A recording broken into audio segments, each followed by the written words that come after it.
시간 하나님께서 우리에게 주시는 말씀 창세기 20장 6절에서 7절 말씀을 우리 다 함께 봉독하겠습니다. 하나님이 꿈에 또 그에게 이르시되 내가 온전한 마음으로 이렇게 한 줄을 나도 알았으므로 너를 막아 내게 범죄하지 아니하게 하였나니 여인에게 가까이 하지 못하게 함이 이 때문이니라. 이제 그 사람의 아내를 돌려보내라. 그는 선지자라. 그가 너를 위하여 기도하리니 내가 살려니와 내가 돌려보내지 아니하면 너와 내게 속한 자가 다 반드시 죽을 줄 알지니라. 아멘.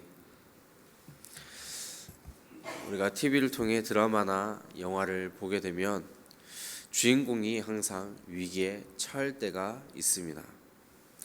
그 숨막히는 긴장감 속에서 주인공은 주변의 도움을 받거나 또 이렇게 어려운 문제들을 해결해 나갑니다.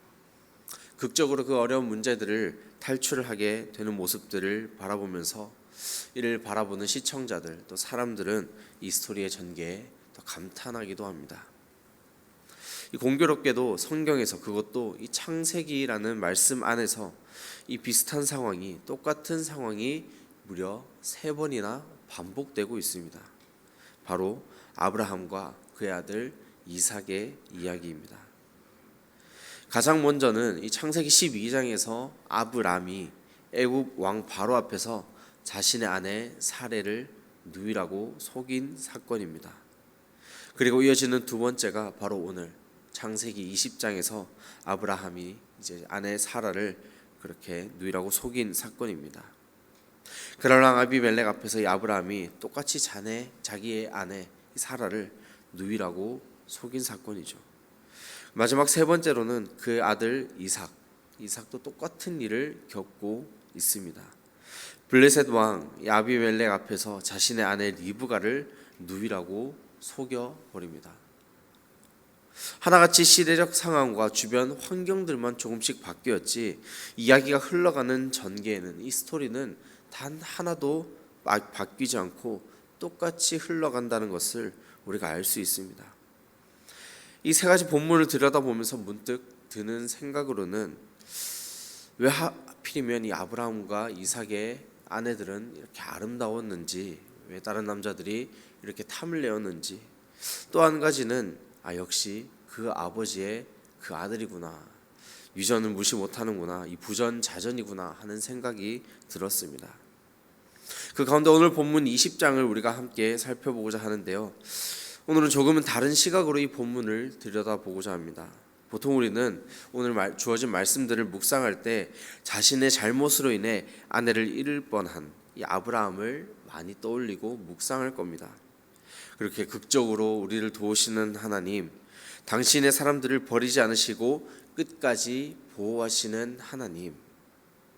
하지만 오늘만큼은 이 우리에게 익숙치 않은 인물을 통해 이 본문을 묵상하고자 하는데요, 바로 그랄 왕 아비멜렉입니다. 사실 이 아비멜렉 입장에서는 이보다 더 억울한 일이 없을지도 모릅니다. 아브라함이 자기 아내를 누이라고 속인 것이 잘못이지 하마터면 이 때문에 자기 자신이 하나님 앞에 벌받을 위기에 놓였기 때문입니다. 물론 하나님께서는 그의 억울함을 당연히 아셨고 온전히 사라가 본래 이 아브라함의 품으로 돌아갈 수 있게끔 다 도와주셨습니다. 그 길을 예비해 두셨다는 겁니다. 우리는 여기서 이 하나님이 아비멜렉에게 말씀하신 내용에 주목해 볼 수 있어야 합니다. 함께 오늘 본문 말씀 6절을 다시 한번 봉독하겠습니다. 6절 말씀입니다.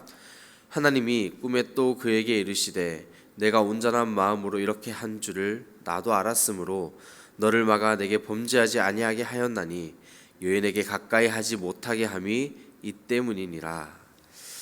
하나님께서 아비멜렉의 꿈에 직접 나타나셨습니다. 그가 억울해하고 있음을 당연히 아시고 그 앞에 찾아오신 것입니다. 이내 사라를 맞이하였으나 그녀를 가까이 하지 못하게 한 것까지 이 모든 것이 하나님의 계획이셨음을 그에게 친히 말씀해 주셨습니다. 내가 너를 막아 범죄하지 아니하게 하였나니 여인에게 가까이 하지 못하게 함이 이 때문이니라.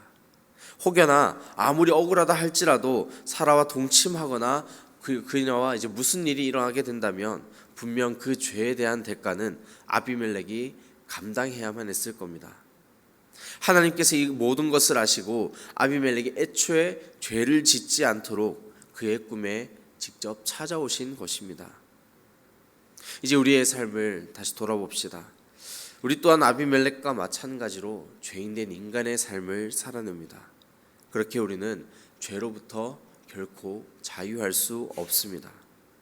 때로는 억울한 일로 우리가 죄에 노출될 때도 있고, 때로는 이런저런 유혹으로 인해 우리가 쉽게 죄 속으로 빠져들 수도 있습니다. 하지만 분명한 것은 때마다 하나님께서 우리를 향해 경고하시고 말씀으로 보여주신다는 겁니다.